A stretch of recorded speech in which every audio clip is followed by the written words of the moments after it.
kind of game are, they're not the most ethical people because we're already running private servers and gold selling sites and things like that. So they generally don't take up those opportunities. But you're right, there's a few cases where we do just, we can't always apply the Jagex. No. To reach out first for those sorts of things. So Yeah. If there's opportunity to and it's appropriate, then we would. Yeah. I was just checking to see if it was sort of going straight in with a cease and desist, or if you would Right. try and sort of No, we do. No, we always have dialogue first before cease and desist, but they normally end up at cease and desist because they just don't cooperate, and they're very hard to track down and legally pin down anyway. So there's almost no incentive for them to comply with cease and desist.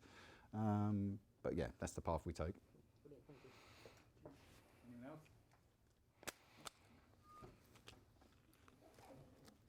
Just wanted to know, is there any to be like a player support, do you need any experience or skills to do that? Not really. I mean, experience in a customer service sort of or customer facing role is quite useful, particularly online. So in Cambridge, where we are within our catchment area, we have so Spotify are on the same science park as us, as our booking.com. So we do get a lot of people from those two places. So experience of online customer service is useful, but it's more about kind of being a smart person that can do creative solutions, that can get on with the team, that understands the Jagex approach to things.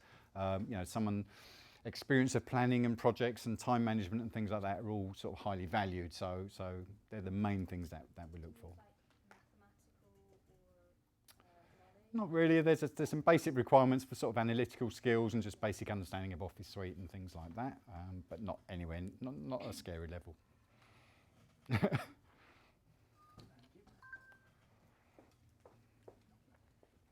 So I noticed that one of the people there said that they've been playing the game for 10 years, and it's not the first time I've heard that. Do you actually look favourably on people that have been long-term players of your game? Yeah, so we talk about this, and in fact, in our assessments, when we're assessing people for customer support, we sometimes put the question to candidates and say, are all customers equal? And then depending whether they say yes or no, we do a different sort of line of questioning.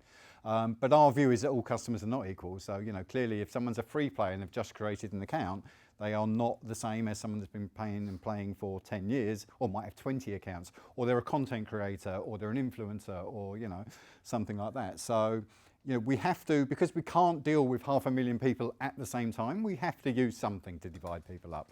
So we tend to go with commercial value. I was kind of meaning more when you employ them. Oh, right. So Sorry. When you employ a person, Yeah.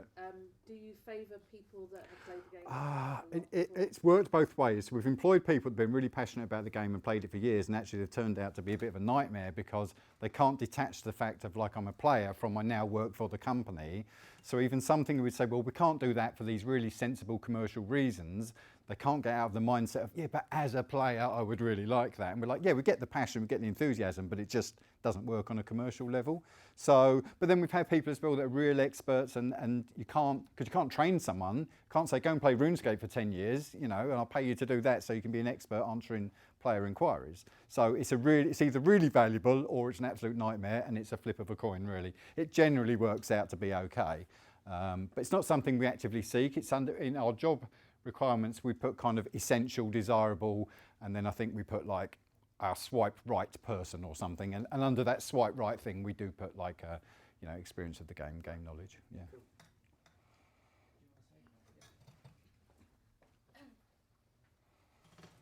Would you say that experience and knowledge in programming and game development is necessary to start in player support? Is that not something that you would want? Not in support. Some SQL knowledge is useful because we use a lot of SQL heuristic stuff, but it's not really. But it just shows that you have got that level of competency, and we do look at people when they come into support, and we do say realistically they're probably not going to stay with us for years and years and years. So we do think a bit more linear and say, well, actually, there are other roles within the studio that probably this person could end up in. So they wouldn't really play a part in the actual assessment for a support role. We'd be mindful of it. And if we had to split two candidates, then obviously we'd go with someone that had those skills over someone that doesn't, as a mechanic, to split the people thinking about what careers they might do further down the line. Anyone else? God, I'm not getting easy here. So you actually just said about not all players are equal, Mm. and then you mentioned the word influencer. Mm-hmm. How do you use Well, or influencers content and creator might be the why? more... Well, just because they've got reach, yeah, so they've got that viral impact. Everything they say is sort of spread out there and recorded, and everyone's heard it. You know, they're promoting the game for free. They're normally decent people. We work with them. Some of them professional players. They come to our fan conventions and things like that. So it's just the reach and impact that they have on the community, really. I mean, you probably all watch Twitch live streams, and you take more notice of the professional players probably than the studios behind the games. If the professional player says this is cool content, you'll probably go and play it. If we say it's cool content, they say, well, we're not sure yet, we'll try it. So you don't actually pay them, but you actually... No, but they get kind of assistance with things, so they get advanced update stuff, they get to play test stuff before it goes into the public domain and stuff like that. And we help them out with our fan conventions, so they get a nice hotel and travel sorted out and all that sort of thing. And just oil the wheels. Anyone else?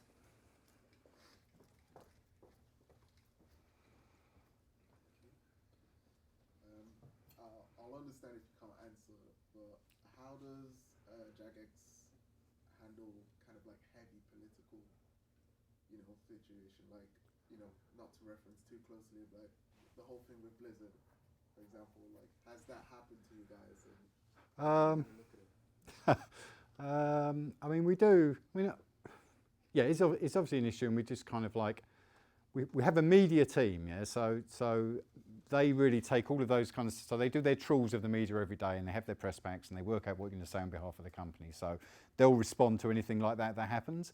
So we recently presented at the DCMS thing, for example, in London. So I think EA went there and they sent some lawyers, and we sent some people from the studio that just do the job. And if you've watched those DCMS committee reports, you do get a different view according to who's talking. And it's sometimes about how authentic you can be. So sometimes a lawyer is saying exactly the right thing, but it just doesn't sound authentic. And that's, the whole surprise mechanics thing. You've probably heard that. It's all been memed up and everything.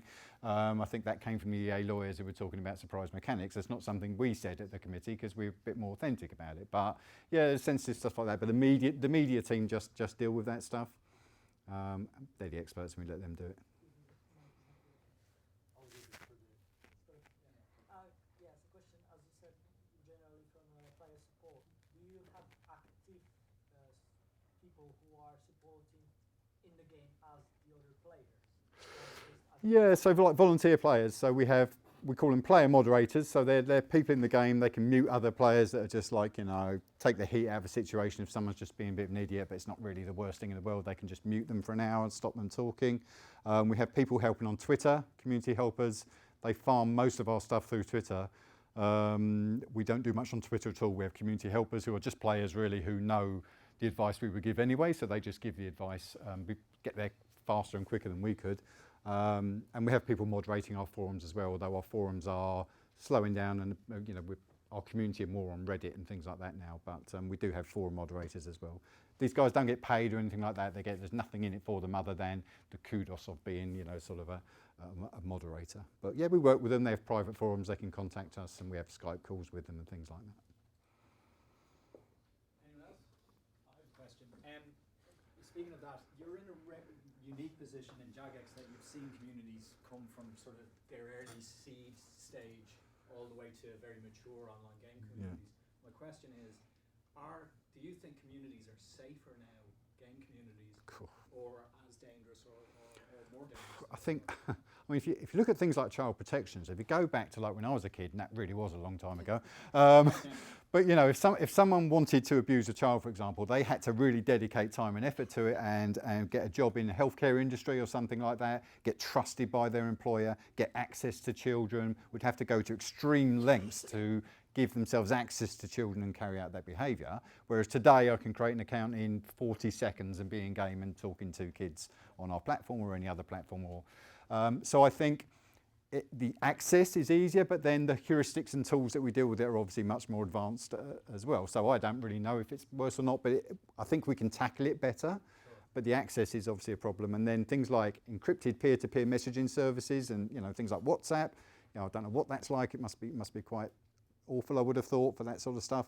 And that stuff didn't exist in the past, so that's another avenue that offenders could use. But yeah, the tools are well developed, because in the past it would always been, we just think this person's a bit dodgy, you know, and that's all you really had to go on. Whereas now we have quantifiable evidence, we have chat logs, you know, we can do IP and ISP traces, we can subpoena service providers to give IP assignments and things like that. As long as it's to identify or detect a crime, you can still do that even with GDPR. So, so you know, I think I've not seen an increase in stuff that we escalate. I think it's fairly steady, but I'd say the tools we've got to deal with is better, but yeah, a different mix thing, yeah. All right, well, you're the good guys. So. Yeah, we're the good guys. Yeah. I think that's it. If we can give a big hand of... Cool, thank you, thank you.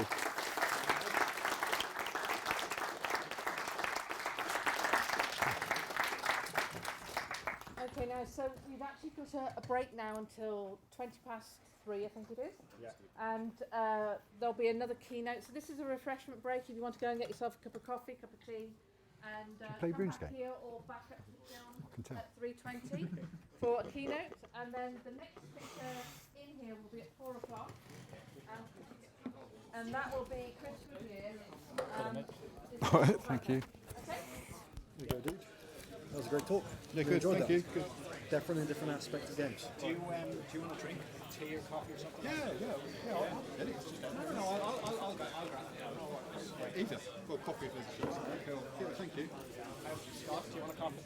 Yeah, please. My brain's slowing down. Oh, you're right. And it wasn't that fast. That's all you like to think. Have you said hello to Zach? Have you seen him? Yeah, I said hi to him earlier. Now I've been thinking like, I could Oh, you told Scott, yeah. and I'm like, I could be the mastermind. Well, you know, because it was Dom and staff and all that. The first one, so that's a good place. Yeah. And it's the summer, so it's a perfect time to do that anyway. So that's not bad. When do you have to set up transfers? I'll be kickstarting it all in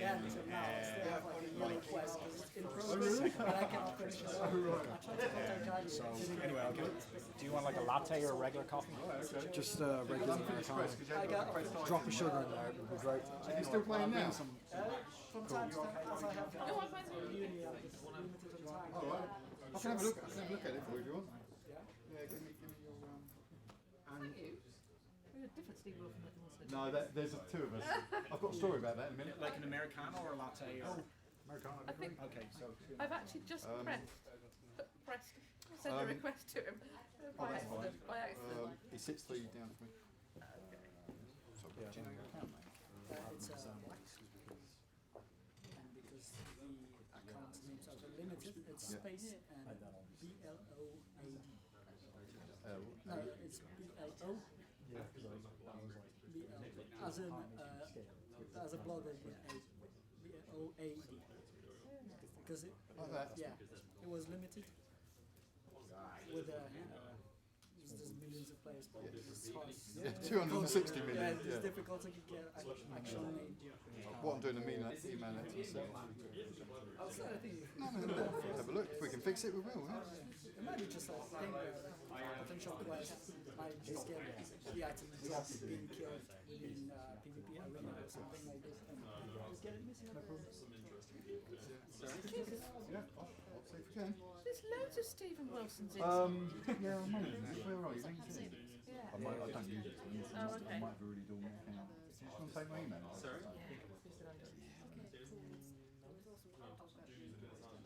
Yeah, the other Steve Wilson, so Christmas party at Jagex, Yeah. the top prize was a £4,000 holiday voucher. And the CEO put the ticket out and he said, Steve Wilson. And we both went up there And it wasn't. and we had to fight it out. That was me, I won it. Oh wow. Bet you wouldn't miss about that. Yeah. Steve Dot Wilson. So the other guy's Stephen.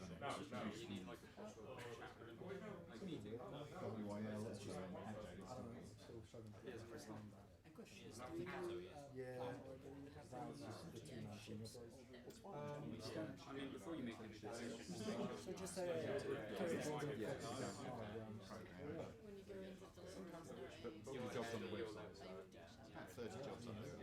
different cards. It's all in one studio, so that's one good advantage to Jagex. It's not spread all around the world. every discipline. How long have you had that atrium? Because when I was there, I went there for a couple of visits. It wasn't that It used to be, when you were there, it might have been like a gaming area, had like gaming chairs in it, and then they've got rid of that and built the stairs. Right, yeah. Like a knowledge farm. and you just- Definitely wasn't until Right, no, I don't know, maybe a year, yeah. It's quite cool. Yeah, I'm just trying to think because it was so long ago. Which way around it, yeah. Right, yeah.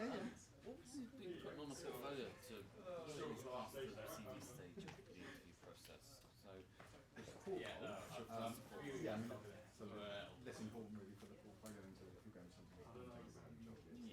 but it's more like if you're trying to tailor a CV, what would be Well, we put the requirements in the job advert, it's more about project and planning, time management, basically understanding how to gain knowledge, always good. Yeah, that's it really. Passionate and personable. Yeah, this is a cool person. Would you take bullheaded determination? Can Be nice about it. Be nice about it. Yeah. It's more along the lines of building all that bricks as opposed to using a wall mesh because it gave a better result. So we have one of our interview questions is, what's the most common misconception that other people have about you? Right. So, so think about things like that. That I'm funny and being sarcastic. Yeah. So it's a real tricky question to answer. Well, actually, they've told me. So people have told me. Oh, right.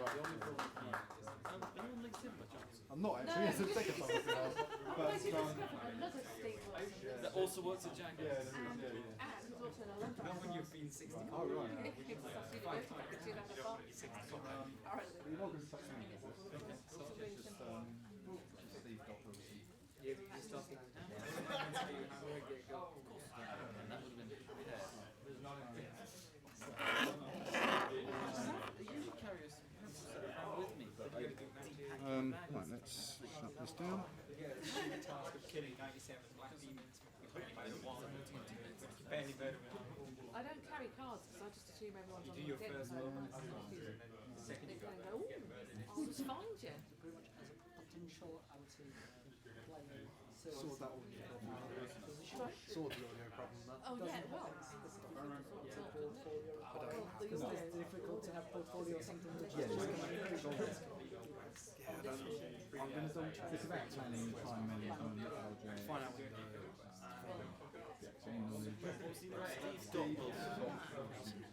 Sorry, one more.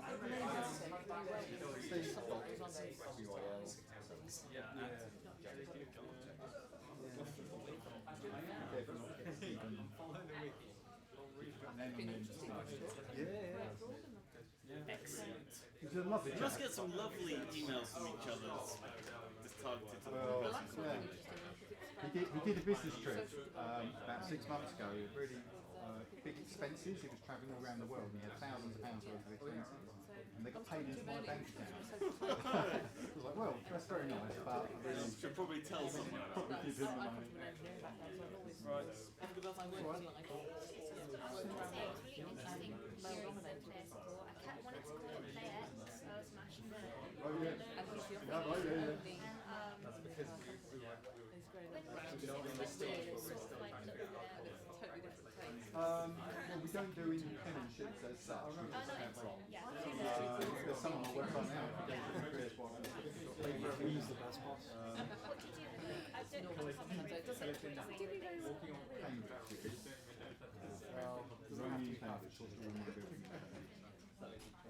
No, I do actually. Yeah, have a look on the website. Direct environment after growing up. And I've done well when I've been no filter. I use it. You know what I mean? I use it. Oh dear. Whoops, I've been truthful. So Cool. very There's different milk to business. and sugar, so if you Who's that? they don't do satchels anymore. So you have to get like some. So leave some milk because I don't know how Steve takes his. Steve wants to do his Like first. that is like And then so yeah, I've had to make the makings of a cup of tea. Making the tea and coffee. Where do you get these from? Squeeze box. Oh really? Yeah. that's what I was thinking about, like but they don't because they're all about fair trade and stuff. You can't get any satchels of sugar anymore. So the only way you can like bring, because with guests you don't know, like it's like what, how, yeah. So I have to get like little cups. Shots of milk, Alan. That's on Yeah, the next yeah. meeting. That's a very Irish thing. Yeah, no, not at all. Cheers, mate. So you want to go and talk to concept artists, you can just say, oh, I've had a contact with a player who doesn't think the graphics are right on this thing, and then you're now in a conversation with the concept artist. That was the sort of point of my talk, really. How close do the community managers and you work? Because obviously community managers and PR work. Yeah, well, we're in the same kind of hierarchical structure. Yeah. So my boss is also the boss of community management, Right, who's okay. the director of player experience. So that's Right, his so, job. okay, that And makes sense. community management is one silo, and then the support teams is the other silo. Yeah. And we're literally 5 desks apart. We're in the Yeah. same. Because they're doing more sort of like a longer view of the community, and you're doing the reactive stuff, aren't you? Yeah, So yeah. they're building the community, and you're helping the community out. Yeah. when it's individual. Yeah. Well, they might say, oh, we're going to do this, we're going to make this announcement about this thing, Yeah. so be prepared to get a bit of flag or... I'm just wondering whether we should add in some player support into our Games PR Community Management Award, Yeah, potentially, yeah. because at least they should know. And we have a the Jagex process. We have an internal thing we call Voice of the Player as well, where it's a two-way thing between community management and us. So where we think there's player issues or underlying issues, and we share them. Yeah. We rank them by kind of top 10 in terms of velocity they're getting and how many people are talking about it. Yeah. So we share the ones we receive with community, and they share the ones they get with us. And then where there's commonality, we go, right, here's 3 things we need to fix, because the community are seeing it and the support are seeing it, so it does need fixed. Yeah. So yeah. I might go back and have a re-look at that. Because we won't launch it until, it doesn't start till 2020, Yeah. September 2020. Yeah. So I've got time to change anything. Yeah. Although it's been validated, I'm the boss, I can do it. Yeah, okay. Would you recommend with people who will be looking to like player support that are at uni? Do you Yeah. recommend them leaving it to leave bar in the last year or left uni? Well, so we don't do internships, so you actually need to be able to come to us and take up a role, so that you've got to have no other commitments, because that's got to be your full-time job, yeah. Okay. So yeah. But you can be playing, I suppose, be doing your portfolio and be employed as well. Yeah. That's where they then come to you and say, oh, look, I've done this Yes. lovely model. Exactly, yeah. But it would be good if it's in the style of RuneScape. Yeah. It's not in the style. Or what people do is they join the support team, and then let's say it's an artist, and then they'll talk to a concept artist and say, would you mind looking at my portfolio? Because I'd be interested in your feedback. So, which is a roundabout way of saying, Look at my remember work. me when you've got a job done, or something like that. Yeah. Do you have do you know if the artists in the company look for particular style? Not my discipline, so. Because I was looking at, I liked all the artwork that you got up there. Yeah. Looking at like the strokes, and I was like, oh, that's really nice. Yeah. To be honest, the art style, background artwork is quite different than the game itself. Yeah. It's very just the Environment, colours yeah. and low poly models. Yeah. But we have environment artists separate to character artists in Yeah. discipline, yeah. We have different courses. Right, okay. Yeah, And you're a UI artist as well, so but yeah. that's my. We don't have a different course for that. We have a different The module. UI I degree in am being on UI. UI. Yeah. Recently took down those 2 major gold funds. Yeah. What's that like politically? Because that's got to be quite a lot of money that's going somewhere. Yeah. Well, but not to us. Yeah. No, obviously. But to some Yeah, person I mean, that's been going on for months and months and Yeah. months, and then they, I was talking about how they're in all these countries where you can't Yeah. go. So they did agree to take down the sites eventually, but part of the legal thing that we gave them was they've got to provide us with the source code as well for the sites. Yeah. And that was the delay. They didn't do that, so we wanted to have the source code so we could find if it was out there anywhere. Is that not like a big consideration? Because I know a lot of the gold farm sites are from Venezuela. Yeah, I'm not sure Ven- why it's always Venezuela, but I know It's just Venezuela. it's just the economy in Venice. Well, there is no common Yeah. Oh, You really? can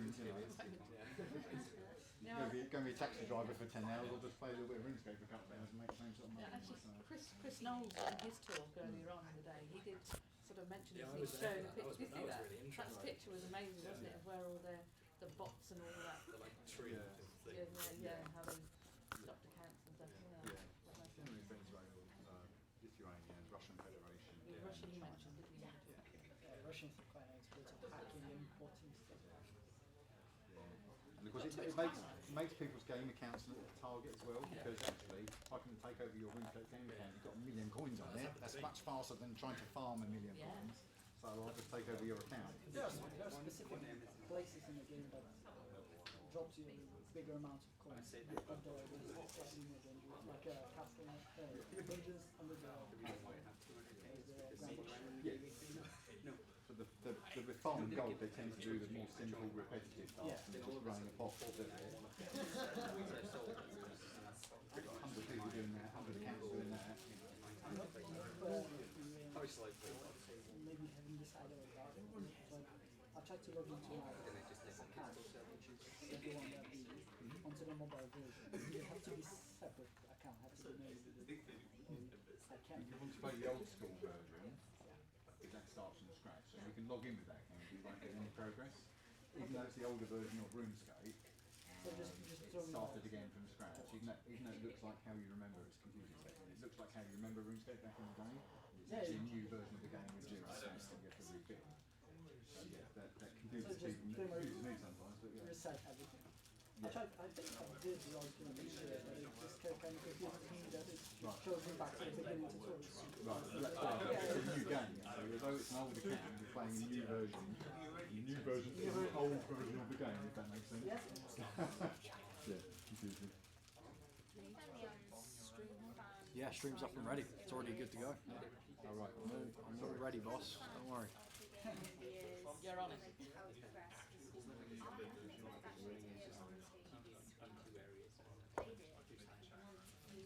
Right, yeah. What's the next keynote again? I keep forgetting. It's Mark Cox, UK Nordic.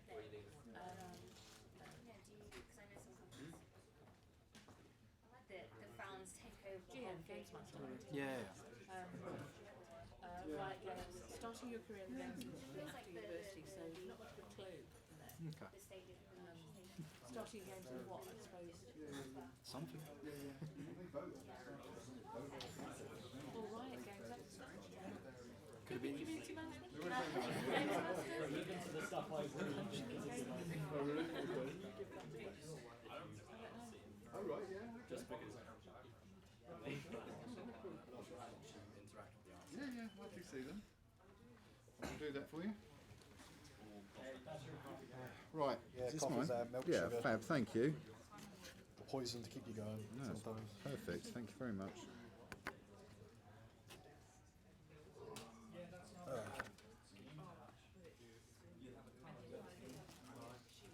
It's okay then? Yeah, it was brilliant. Intense, yeah. Excellent. I would ask you about games community stuff. Yeah. And if you could maybe up to somebody then. Yeah. Yeah, no, that's no problem at all. But yeah, it's made me think that I need to do a few more things. Yeah, there's probably just a natural link there that you might not quite have covered. No, I definitely have to. I don't know what other studios are doing, but we've had it under the same sort of provision, service provision for a few years. Yeah. So I imagine most people do. You see, the thing is, what we did was we did the little PR and marketing. Right, okay. But we've forgotten the other end. Yeah. And we really need to think about that because then you've got that whole player experience. Yeah. And in fact, player experience is a good phrase. Yeah, that's what we call the whole, like my boss is called Director of Player Experience. Then encompasses community and stuff. Yes, no, brilliant. Brilliant. Super cool. Yeah, cool. Alright, let's unhook from all this. Are you, I know Chris has already gone home. Yeah. Are you off now or I might hang around a little bit, but I don't want to be, I probably can't stay for the, for the mixer?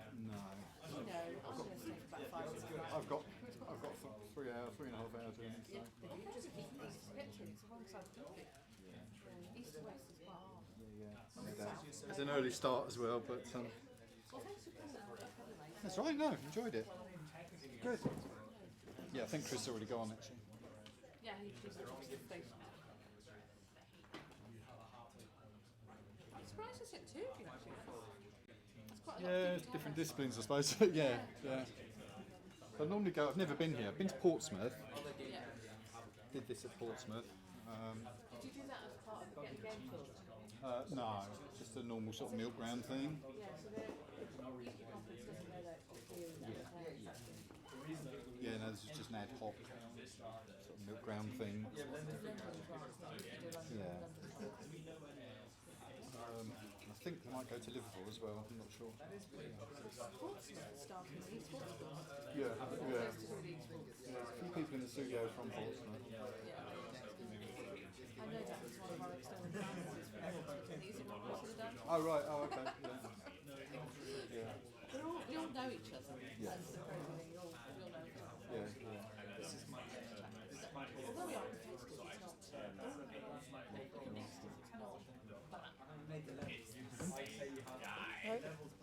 Fine, I'm going to pop and have a big cigarette. You see, you need to have an e-cigarette. I know.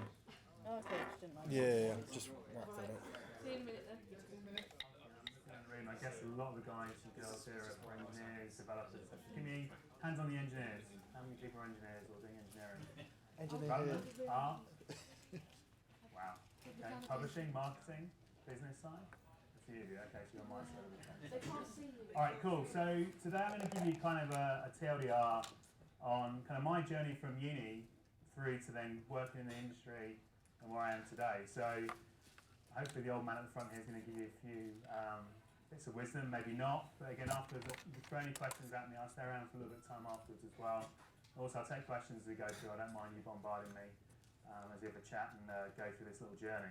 So I've been a gamer like in my entire life. So from the days of like playing the ZX Spectrum, playing things like Horace and the Spiders, Horace Goes Skiing, I'm showing my age obviously, right through to being like a competitive first-person shooter fan, like running Medal of Honor servers and Battlefield servers for my bedroom, just playing games like continuously. It's always been my passion. I've worked in and around the industry for probably around about 20 years now. And I started in the creative industry, not within the actual games industry as a whole. And I'll kind of come on to that a bit later on about that was a different route in that gave me the ability to get a foot in the door and start my journey into the industry now. It's been an amazing journey. But I had the opportunity to work with multiple publishers through that route as well, which is really exciting. I was at Activision Blizzard for 7 years, worked on Call of Duty, which is still one of my favourite games, even though the game is inherently broken at the moment if you're playing Modern Warfare. And I'm now the general manager for UK Nordics Riot Games. And I've been with Riot for about 5 years. I started in the Sydney office in Australia, helped those guys set their office up there, and then moved back to the UK to open the UK office and extend our footprint into Europe back in 2017. And it's been a freaking wild ride.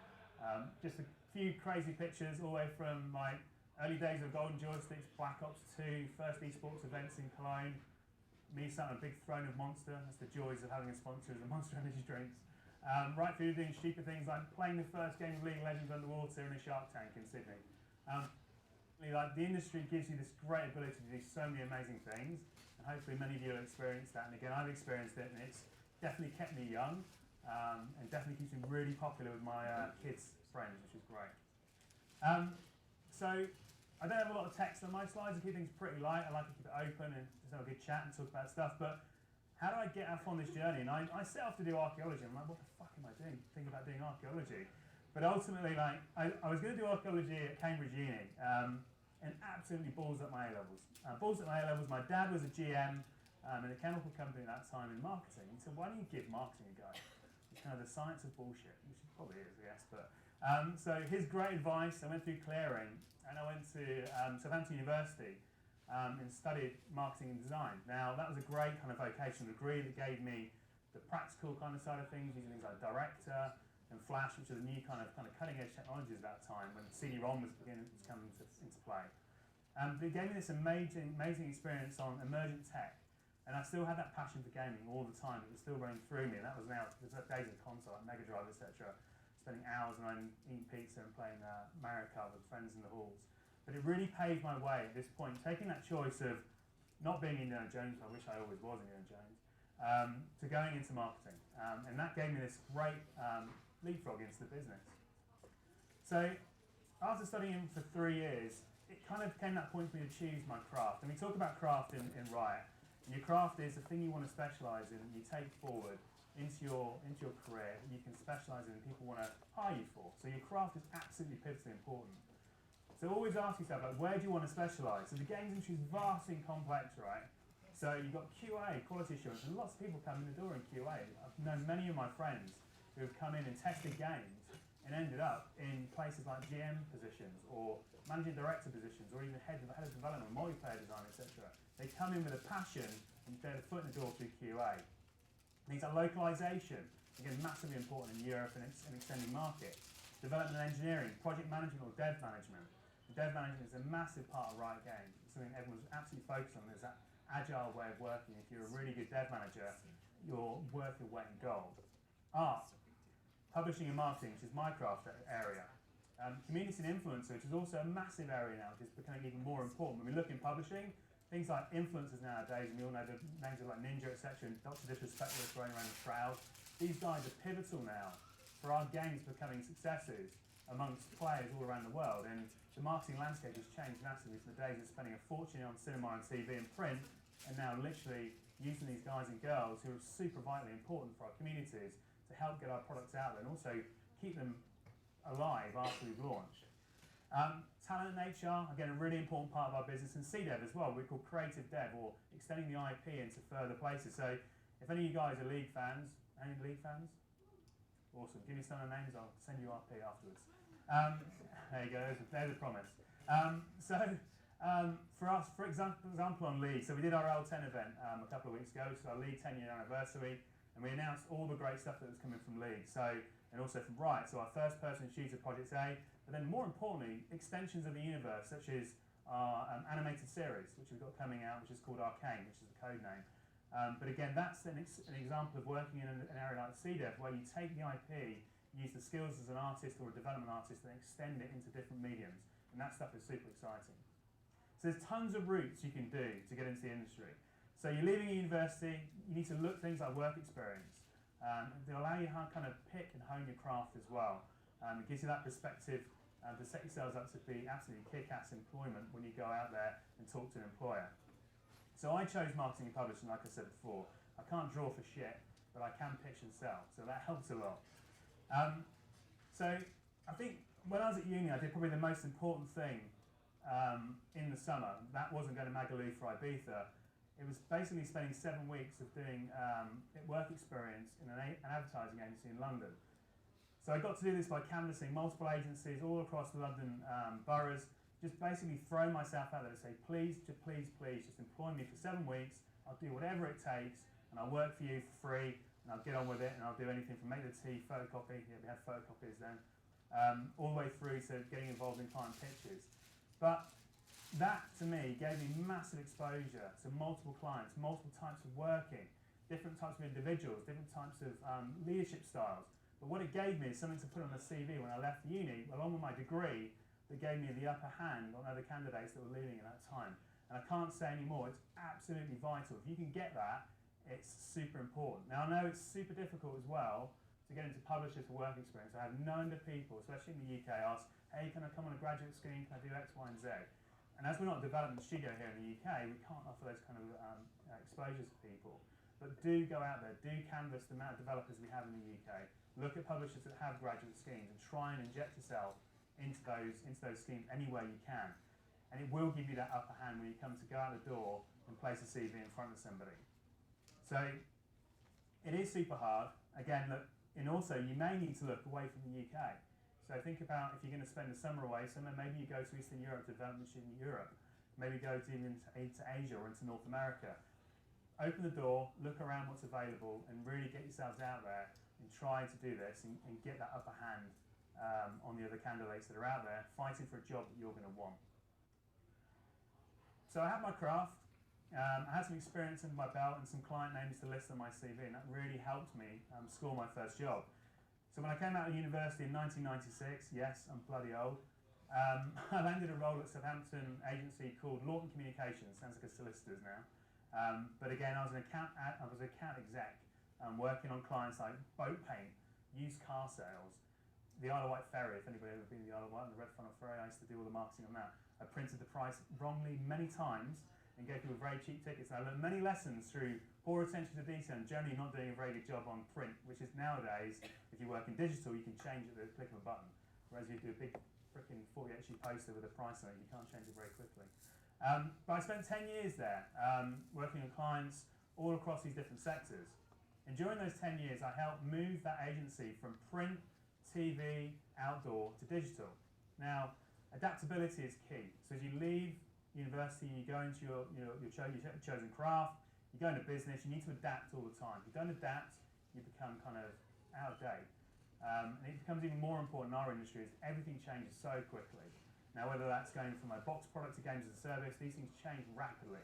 And our games change on a daily basis, even on an hourly basis, depending on the meta and depending on how quickly you patch. So I moved that agency on into the digital age, and I rebranded them from Launch Communications to 5x5. Now, anybody know what 5x5 means? No? Okay. I'm an ex-military person, so 5x5 means a signal that has perfect clarity and perfect strength. So for a communications agency, it kind of worked, and it's kind of cool. And if you love Aliens, the film, probably old again, if you love films from the 80s, there's a great saying in that, 5x5 is used in that. And again, it was part of my kind of passion. I'm a big Aliens fan, so I wanted to bring that into the name as well. But that allowed me to then start to work on clients that I had a passion for. I was always a gamer, still a gamer. This time I was playing Unreal Tournament, Medal of Honor, Battlefield, all of the games I loved from all my favourite publishers. So what I thought, I'm going to go after these guys and make them come to our agency and become clients of our agency. And I did that within a couple of years, and I had like THQ, obviously gone now, but they were a great publisher at that time. EA, Acti, Vivendi, working across games like Medal of Honor, Stalker, COD, World of Warcraft, and multiple other games. During that time, I kind of went for that emergent time of like viral video, the internet, YouTube suddenly came aboard, which is crazy. All these new platforms that just enabled us to get brands out there and have loads of fun with our IP, but also my client's IP. I won multiple awards as well whilst I was at these agencies, which again gave me great fodder when I was talking to publishers later on, like Cannes Golden Lion. I also got one of my less notable awards, which was the worst TV ad for THQ's Juiced racing game. Don't ever Google and find it, because I'll probably get fired if you share it, but it was horrendous and incredibly sexist. But again, like one of those things you have a big learning experience as you go through your career. But one thing I felt when I was working in this area was I felt disconnected, because I had such a passion for the games I was working on as a player, but they weren't mine. I didn't own the IP, I didn't own the project. I was just there as a cog in the wheel of launch. And I wanted to change that, and I wanted to get into the industry. I always wanted to be within the games industry, and this gave me this amazing time to be able to take that step forward and move into becoming part of the actual industry itself. Again, you've got to look for alternative ways to get in sometimes. Sometimes you can't just walk into a Ukie, a Vivendi, Acti, etc., and get that job you want. You need to look for those alternative entries into the industry. So it was my big break. I was working across all of these publishers, and Activision came and poached me. So I was a hardcore FPS player. I love Call of Duty, still love Call of Duty, but I probably knew Call of Duty better than the brand managers at Activision, which was a great advantage. So I could go and talk to that client and wax lyrical about the game, and they saw me as an asset, so they pulled me into the business. So they came and grabbed me, and I worked on from COD 3 all the way through, and I've got some examples of the different games I worked on, but ultimately that gave me that point to now join the industry, and it got me that foot in the door, which is fantastic. I took the role as an EU digital marketing manager, and that gave me the ability to work across all of the products in the portfolio. So back in the day at Acti, they had tons and tons of products, right from Guitar Hero, they had the LucasArts brands, the Star Wars brands, so I got this great exposure to multiple different licensees and different brands. My claim to fame during that period is I peed in George Lucas's toilet in the Skywalker Ranch in California, and I've got a picture of me doing it. So that's one thing I've kept on Facebook somewhere, in there, I don't know where, but it's definitely there. That was one of my biggest crowning moments of working on LucasArts. So again, working on multiple things, it was unique, and I was unique in my role. Now, when you look at a lot of publishers, and this is not saying that all publishers are evil or not necessarily the right level or standards, but most of the people that are there aren't hardcore gamers. And I'll talk about how Riot perceives us in a second. But if you're a player and you're a hardcore gamer and you're player focused, you have the upper hand on most of the people within those businesses already. Because you know how to think like a player, you know how to develop, design, market to a player, and also make the right decisions that are player focused, and that's absolutely key. Whatever you do, never lose that. So know your audience, and if you're even better, right, you are your audience. And again, you're all playing games here, whatever they are, from WoW right through the League, COD, whatever you're playing. You're all players, and you know what a player wants to get out of a game and out of an ecosystem. So my passion was COD, and that took me on this digital journey as well. So I started on box products, and then started to look at DLC, so downloadable content. So that was when map packs were becoming the big thing. Every year we did like 4 map packs for COD. We did a big extended service called Call of Duty Elite. And that gave me this great kind of extension to games as a service, and that was when the industry was changing. And again, talking about adaptability, it's having that ability to spot what's coming up and what's going to be important. At that point, it's like, well, how do we extend the life of our product so we're not just going box product launch, massive drop off and trough? How do you extend the people who are playing your game to always play it, always on, for years to come? And that took me through right from working on like COD 4, which is still probably the best Call of Duty, all the way through to Advanced Warfare and then on to Call of Duty Elite, what we call GAS, which is Games as a Service. And again, that adaptability and that learning helped me move from physical to digital and Games as a Service. And again, player focus was always something I really wanted to get hold of and really wanted to see in a publisher. Activision, as much as everybody probably in this room probably dislikes them, because they seem to be very monetary focused, don't have as much player focus, so they don't necessarily make decisions that are around the player. They make decisions around their shareholders or maximising revenue for their shareholders, which is fine, it's great, but they do tend to forget about the player, and the player is the most important part of that process. Forget about the player, you basically lose your franchise, you lose your brand, and you lose your player base. So I was always striving and looking for that next developer or that next publisher that could give me that ability to work for someone who was so passionate about players that they would put that first and ahead of everything else, ahead of revenue, ahead of releasing something on time, but making sure it was right for the player. So when it was released, everyone absolutely celebrated it, and Riot was that place. Everyone loves a Poro, right? The industry moves quickly, like I said, so games as a service is huge, and League was at the forefront then, again allowing you to have that adaptability, moving into those areas of games as a service is key. And again, every game that pretty much everyone works on now has a games as a service component, otherwise it can't compete. So follow your passion, do amazing shit for players, and again, just think about what you want to do as you move through in your careers, but always do what's right for the player. You should always play like a player, think like a player, and publish like a player. And if that comes over in your communication to prospective employees, publishers and developers, it will pay off in absolute spades. So when I came back to Riot, I had to hire a huge team, a reasonably small team, but ultimately within Riot, our hiring process is incredibly rigorous. So we vet people very deeply. It takes a lot of time. Interviews take a lot of time. Panels take a lot of time. And we hold a very, very high bar to bring people in that align to our values and align to our culture. So when you're all thinking about leaving, uni, thinking about applying, do your homework for your role. Look at the company, look at its values, look at its history, look at its recent news. Play the game you're going to work on. You wouldn't believe the amount of people I've interviewed who will come and talk to me and have never touched League. Now, as a player-focused business, if someone comes along and says, yeah, I really want to join Riot, they're amazing, they're great, have you ever played it? No, never played League. All right, fine. So there are some roles where playing the game is not necessary, but please, please, please, play the game that you are going to talk to a publisher about. Learn its pitfalls, be able to talk intelligently about it, give feedback in an intelligent way.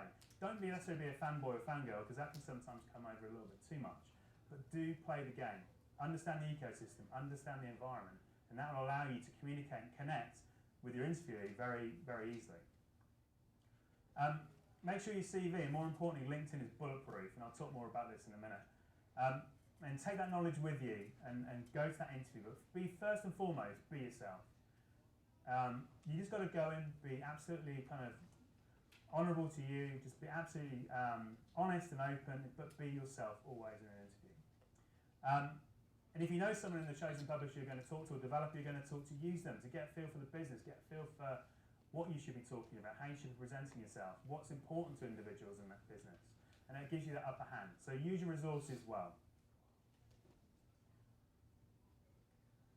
So promoting yourself positively is key, right? So LinkedIn, everyone uses LinkedIn there, right? They use it to stalk people, not in a nasty way obviously, but stalk prospective employees, prospective candidates. I use it all the time.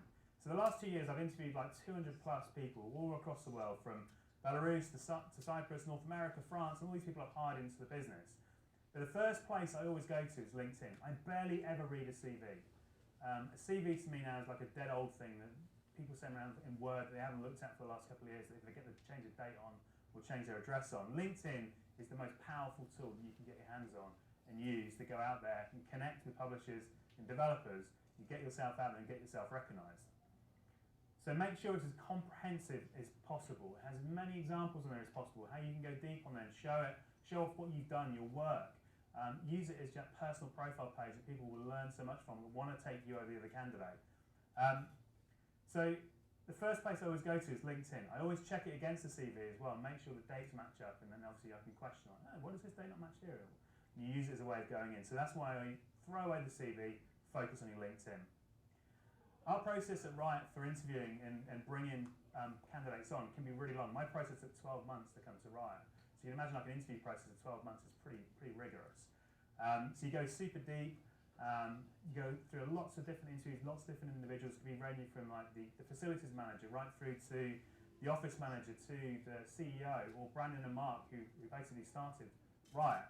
But ultimately they're pinning you and talking to you about specific cultural or company relevant elements they want to see you match up to, and you can actually collaborate with them on in the future. So interviews are rough, right? And like I said, the Riot process can take a long time and it's getting quicker. So I signed in 12 months and got to Sydney literally 12 months after starting the process, which is pretty rigorous. So be prepared to go long and hard, but be dedicated to the process and do your homework so you can go in and speak confidently about what it is you want to get out and what it is you want to go to with that prospective employee. So be prepared. So practice with a friend your interview techniques, what you want to talk about, how you present yourself when you go along to these interviews. Prior preparation prevents piss poor performance is always a thing I use. So just take your time. Spend time with your portfolio if you've got work to show off. Talk about how you present it and bounce it off another individual. It's the best way to get feedback. There's questions that you know are going to come up, right? So make sure you've done the homework on the publisher dev so you can think about your answers. Questions like, why do you want to work for us? Why the UK are all standard, right? But there are different answers. So if I ask for individuals like, why do you want to come and work at Riot? If someone says to me, I want to work at Riot because they're the biggest games brand in the world, that to me raises a flag in absolutely straight away, okay? So if you were to then say to me, I want to come and work at Riot because I want to do amazing things for players, or I want to change the balance system on League, I want to change a champion, I want to change this or that, because I want to make it better for players, that to me automatically says you have the right mentality for working with us, and also the right mentality to make the right decisions. Just wanting to work for the biggest brand doesn't mean that's the right answer. Obviously, everyone wants to work for the biggest brand and stick on their CV, but you want to do cool shit for players and deliver amazing things. So there are also some freaking horrible questions as well that people like to answer, and you need to think about those as well to get yourselves prepared. Like, I use horrible ones like, what was your worst hire? What was your best hire? What was your best decision you ever made? What was the worst decision you ever made? Have you ever fired anyone and why? And try and needle in deeper and deeper to understand the individual. But you'll probably get some of these questions even as you go through into early roles. We always do really great ones with, especially in games as a service, like if you could buy power in League of Legends, would you do it to get extra revenue on a monthly basis? I love some of the answers you get. Most of the time people say no because it breaks the game and it's pay to win. You do get some interesting examples. And then it's not necessarily a right or wrong answer, but then getting someone to justify and give us their thought process around why they said yes or no to that gives you an understanding of their critical thinking. And that's vitally important in any role within business. Things like biggest risk you've ever taken. Again, that can be in your personal life or it could be in work life. And again, it shows your character. It's really important. And one of the worst ones, like what would your boss say about you? What would your mum say about you? What would your best friend say about you? And there's always the worst one, which is if you were an animal, what animal would you be? Which is a terrible interview question. But I was asked it when I went to Activision, and I said I was a dolphin. I don't know why. I think it was something to do with dolphins kill sharks, and I can't remember what it was, but they're also intelligent. But I'm not necessarily saying I'm intelligent either, but I can kill a shark. I always look at things like critical thinking, player empathy, business acumen, communication and collaboration. All these things that can be individual interviews that you need to prepare for, where you won't get told you're going into an interview around communication and collaboration, but that individual on the end of the phone or on the Skype call may be doing that with you. And again, it applies to all roles, whether it's development or publishing, art, etc. We want to know that these individuals have these types of strengths. So I'm also keen to understand more around like candidates' life. So life is important, not just work. It's also what they do in their personal life. Like, they have any hobbies or interests. That's all really important stuff around culture and team. Some other tips, right? Don't ever ask about salary in the first interview. It's the first thing that if someone ever asked me about salary in the first interview, I probably would never move them forward to the next interview. One of the reasons is that if you're coming in asking about salary and you're not thinking about what you're going to do within that business. So you want to be focused on, I want to join this business, don't care what the salary is, I want to kick ass, I want to deliver, and I want to go up through the ranks and do an amazing job for publisher AB, developer ABC. So don't ask about salary, just assume you're going to get a salary and it's going to be amazing, and just go in there and go all in. Don't ask about benefits in the first interviews, don't ever be late. I mean, that's an obvious one, right? But again, people turn up late. Doesn't matter what the position is. I've had senior guys and girls turn up like 10, 15 minutes late for interviews. There's just no excuse for it. Don't talk too much, be direct and be to the point, be very succinct. Think about your answers. If you don't know the answer, don't be afraid to say, no, I don't know, and I'll come back to it. That's absolutely key. I think I went to an interview in LA and I fucked it up massively. And I got asked a maths question. I'm terrible at maths. I can do it if you give me a spreadsheet. If you ask me to do it on a board now, I crumble and cry. I just cannot do it. And this guy asked me to do a break-even point for a price point over a period of time, and I just couldn't do it. And I just crumbled. And it took me an hour, and I stood there for an hour. And they just sat there and watched as I wrote this thing down over and over again, just crying into my water. I couldn't do it. So I got to the airport in LA, and I did it on a spreadsheet and sent it back to the guys and said, look, I'm sorry I fucked it up. Here's the workings, here's the break-even point, I'm sorry, boom.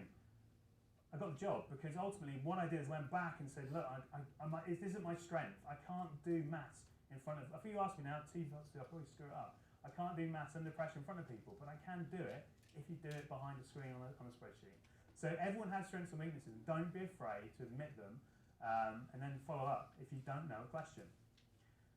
Basic stuff like, if you're using a webcam or a mic, make sure it works. Don't come on a call and spend 10 minutes going, I can't fucking do it work. It's the worst thing ever. And prepare yourself. And then also, like I said before, just be yourself and have a great time on the interview and you'll do well. So, everyone loves Garen, right? So use your tools to your advantage, right? Stalk the company you want to join on LinkedIn and use that for your sourcing. It's absolutely key, right? Upgrade to premium if you have the money. I know as students it's tight, but premium is amazing. So you can see who's stalking you. So I do it all the time. I see who's looking at my profile, and I'll message them and say, oh, you look at my profile. What are you interested in? So literally you can see who's looking at you. So again, it's sometimes worth the money. Maybe it's a Christmas present. Ask your mum and dads, buy me LinkedIn Premium. Keep a track of who you talk to and who you've reached out to so you don't duplicate. There's nothing worse than reaching out to somebody and then you do it again and again and again. And it drives people nuts, especially when people are time poor. Use tools like providers like Ukie offer, like the games map of the UK. You can see where developers are located, where publishers are located. There's some cool little tools out there that give you the ability to kind of do some sourcing. Sign up to publisher recruitment sites, obvious. Sign up to local recruitment agencies, obvious. Attend events like Develop, etc. Don't use game shows like Gamescom to try and score a job. I know they're amazing, amazing events. They're bright, glitzy, loads of developers there. But what those developers and publishers do, running around like blue-ass flies, trying to deliver shows to customers and players, and they have very limited time. So if you're going to use those kind of events, try and build like an event outside of it. So meet someone at a pub in the evening, go to a restaurant. Don't try and do it on the show floor. It's just so busy. So focus your efforts around kind of externalising those kind of events. And use all the contacts you have and flaunt them to your advantage. That's all I'll say. So I know you don't bombard me necessarily on LinkedIn, but again, I'll help people wherever I can. I'll push you people in different directions. I help as many people as I can with connecting people to different developers, etc. But again, use your connections to your absolute advantage and always use that. It's your absolute advantage. So, anybody watch Worlds at the weekend? Yeah, poor old GT. I was there in Paris, I cried. So GT lost. Never going to get European champions. So basically, get out there. Be the next generation of UK video games execs, developers, community managers, engineers, whatever it is you want to do.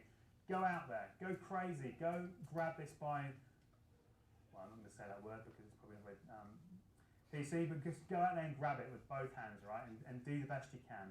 We need the UK to keep prospering in the games industry. We can only do it through amazing individuals like yourselves who are doing degrees at universities like this, all across the UK that can go out there and still put the UK on the map and continue to put the UK on the map as one of the best places to publish and develop video games. So my journey was kind of unconventional, but it got me to where I am today. And again, you just got to challenge convention all the time. It's something we talk a lot about at Riot, is challenging convention. Do what you need to do to get where you need to get to. Be passionate, be driven, be player focused, and just be yourselves. So I think my time is up. It's 10:02, so I want to thank you for the time. Thank you for listening. So if you've got any questions, I don't know if there's time to do questions, but I would be open. So thank you.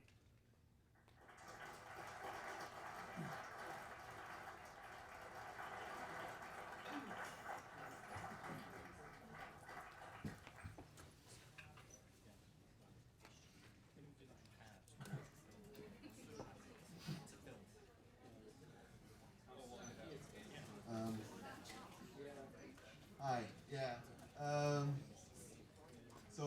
I just wanted your take from a marketing background. What do you say to the notion that majority of like games marketing now rides Still doing his like the speech. YouTube He put this on first. but it's also self-destructive. Might want to take a few If layers. you're the type of games that we see from like things like Ed Pocket, Get hot. that has controversial things can get suppressed. Pin this on So, here. in a way that USB now stick? Yep, Yep, cool. I'll give you a handset out. It should be pretty easy. that's too hard. Shove that in your pocket somewhere.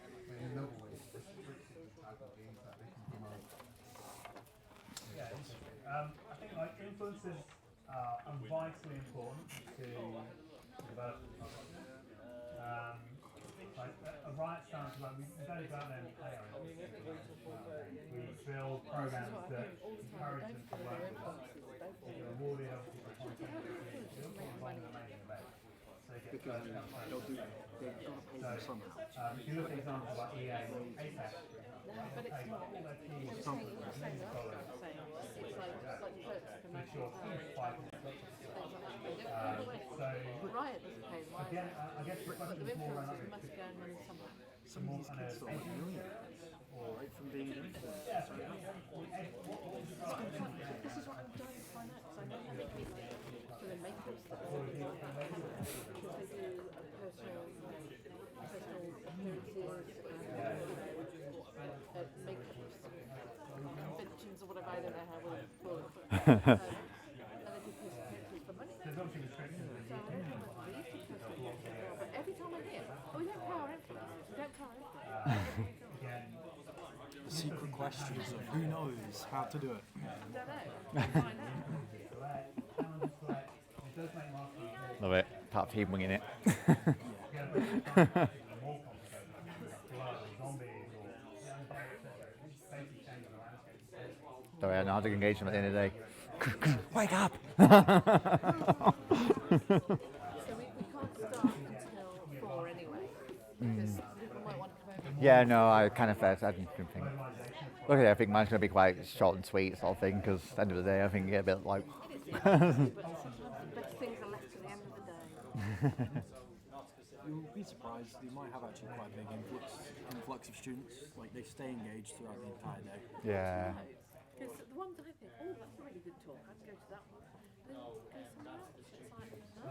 Yeah. Like Christmas one was going to be really, really hot. Look. The guy before. Look at it, I'm hoping for the the people that are just waking up around 1 p.m. Give the afternoon crowders. Oh, better do something today at uni, otherwise it'd be a bit of a fail. So I guess a good LinkedIn profile is, I'm not going to, I could show you mine as an example. I'm not saying mine is a probably not. General, not games. I'll pull it up, just pull it up, right? So showing off his first and then putting mine on, like, oh, the budget value is going down, guys. Examples of where Think my first lecturing presentation. He's right, games. Bring that budget expectation right down. if you do an amazing job on a project, get recommendations from your dev manager, from your exec producer, etc. Get those down straight away.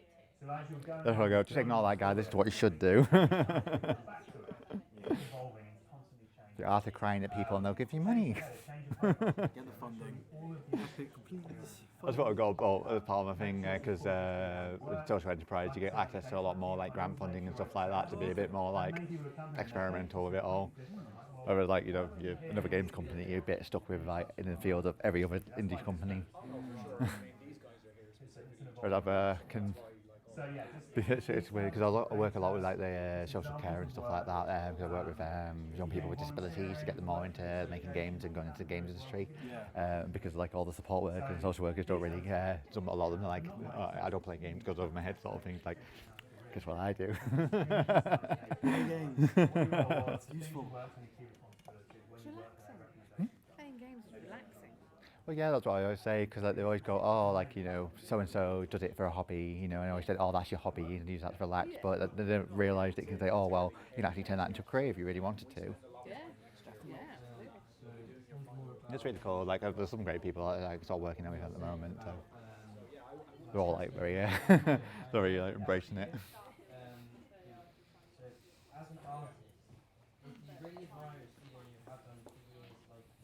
The bright side was a bit worried. I was like, oh god, if I can see loads of people, I'll get a bit nervous. But if it's like blinding me, I'm like, oh, I can't see them. It's all right. Once you're up there, you can't see anything.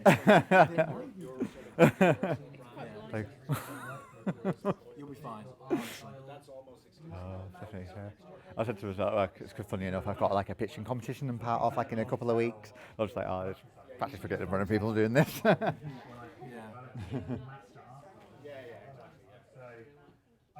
not an art expert, right? So I see the art when I walk around like the campus in LA and I see the things that we're working on, and it's incredible.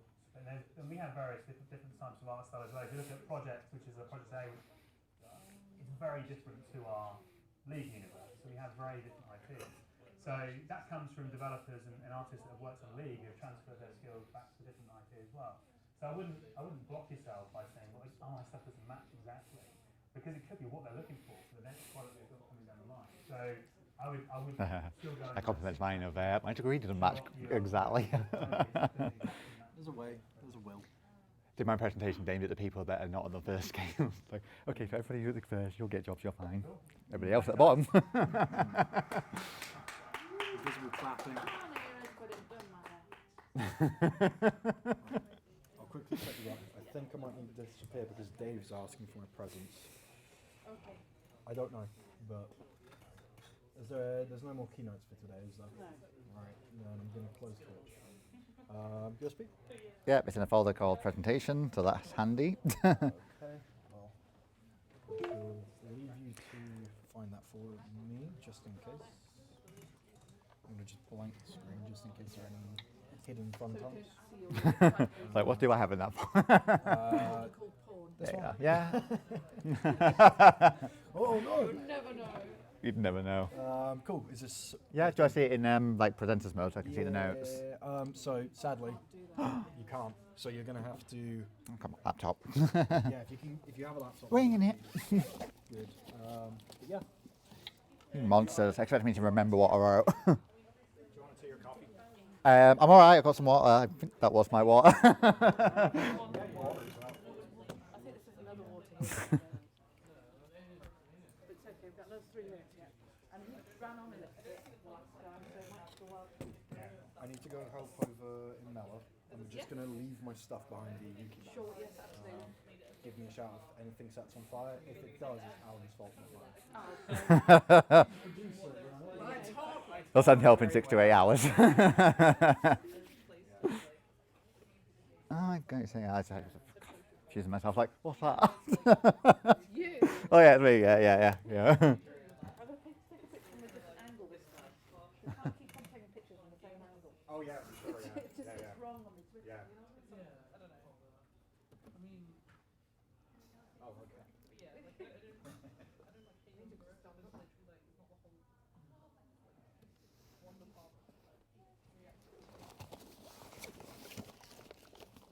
Ugh, life.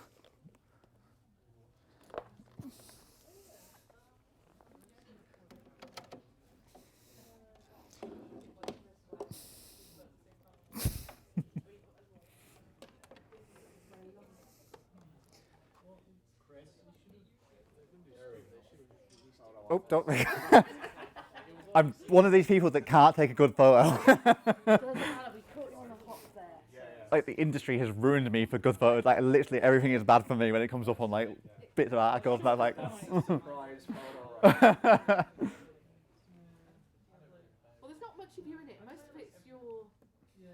oh god, I can feel fill in the blank. You know, it's sort of like, so you're in the dark there in the sun. But there's proof you were here. I'll go with the creepy vibe. That's good enough for me. Yeah, it is slightly. Don't look the same like your scarves on either. I feel like very naked without it. Like,